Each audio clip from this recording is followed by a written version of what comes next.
அஸ்ஸலாமு அலைக்கும் வரஹ்மத்துல்லாஹி வபரகாத்துஹ். உலகத்தில் உள்ள அத்தனை புகழையும் அல்லாஹ் ஒருவனுக்கு போய் சேரட்டும். ஏனென்றால் அல்லாஹு தபாரக்கு தஆலா தங்களுக்கும் மற்றும் என்னையும் அல்லாஹு தபாரக்கு தஆலா ஏராளமான நியாமத்துகளை கொடுத்திருக்கிறார். அந்த நியாமத்துகளை எல்லாம் நாம் தினந்தோறும் உபயோகிக்கிறோம்.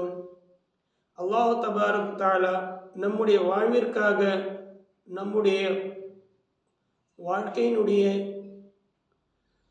துணைவியாக அல்லாஹு தபாரக் தஆலா நமக்கு நிக்கா என்று நடத்தி நமக்கு துணையாக மனைவியும் கொடுத்திருக்கிறார். இதுவும் ஒரு மிகப்பெரிய நியாமத்து தான்.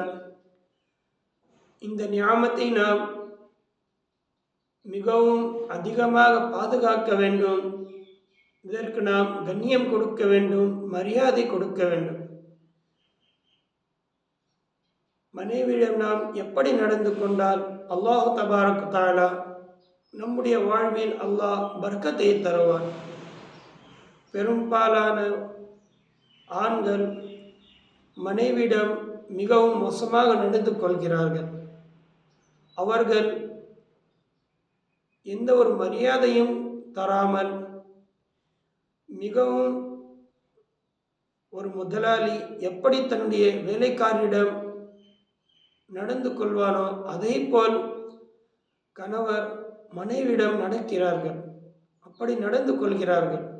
இப்படியெல்லாம் நடந்து கொண்டால் எப்படி மனைவியினுடைய கண்ணியம், மனைவியுடைய அந்தஸ்தும் அவருடைய மனதில் இருக்கும்? எப்படி மனைவியுடைய இதயத்தில் அவர்கள் மேல் அன்பு வரும்? எப்படி அவர்களுடைய வீட்டில் அவர்கள் சந்தோஷமாக இருப்பார்கள்?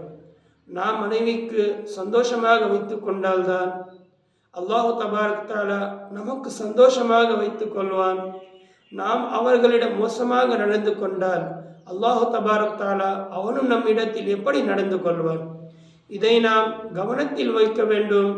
இதை நாம் கவனத்தில் வைத்து கொண்டு நாம் வாழ வேண்டும். மனைவி அவர்கள் ஏதாவது ஒரு விஷயத்தில் அவர்கள் கோபம் கொண்டாலும் நாம் அவர்களிடத்தில் அன்பாக நடந்து கொள்ள வேண்டும். கோபம் எவ்வளவு பெரிய மோசமானது என்று நாம் அவர்களுக்கு நாம் எடுத்து சொல்ல வேண்டும். எந்த ஒரு சமயத்திலும் நாம் கோபம் கொள்ளக்கூடாது. அப்படியே கோபம் வந்தாலும் மிகவும் சீக்கிரமாக அந்த கோபத்தை நாம் விட்டுவிட வேண்டும்.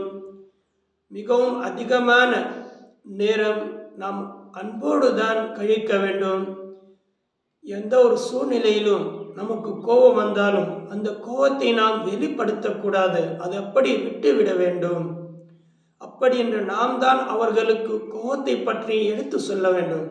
அதை விட்டுவிட்டு நாமே அவர்கள் மேல் கோபம் கொண்டு அவர்களை திட்டி அல்லாஹ் மன்னிக்க வேண்டும். அவர்களை நாம் அடித்தால் அல்லாஹு தபாரக் தஆலா நம்மை மன்னிப்பானா? கண்டிப்பாக அல்லாஹு தபாரக் தஆலா நம்மை மன்னிக்கவே மாட்டான். ஆகையெல்லாம் மனைவியிடம் அன்பாக தான் நடந்து கொள்ள வேண்டும். அவர்களுக்கு நாம் திட்டக்கூடாது. அவர்கள் மேல் நமக்கு கோபம் வந்தாலும் அதை அப்படி விட்டு விட வேண்டும். அதிகமான நாம் அவர்கள் மேல் அன்பை தான் செலுத்த வேண்டும். அவர்களுக்கு நாம் மரியாதை தர வேண்டும். அவர்களுக்கு நாம் கண்ணியம் தர வேண்டும். அப்போதுதான் அல்லாஹு தபாரக் தஆலா அல்லாஹ்வும் நமக்கு கண்ணியத்தை கொடுப்பார். அல்லாஹ்வும் நாளை கியாமத் நாளில் நமக்கு மரியாதையும் கொடுப்பார். நாம் அமல் செய்யலாமா? இன்ஷா அல்லாஹ். அல்லாஹு தபாரக் தஆலா நம் அனைவரையும் கேட்டதை விட அதிகமாக அமல் செய்வதற்கு அல்லாஹ் தௌஃபீக் செய்வானாக. ஆமீன். வ ஆகிரு தஅவானா அனில் ஹம்துலில்லாஹி ரப்பில் ஆலமீன். அஸ்ஸலாமு அலைக்கும் வரஹ்மத்துல்லாஹி வபரகாத்துஹு.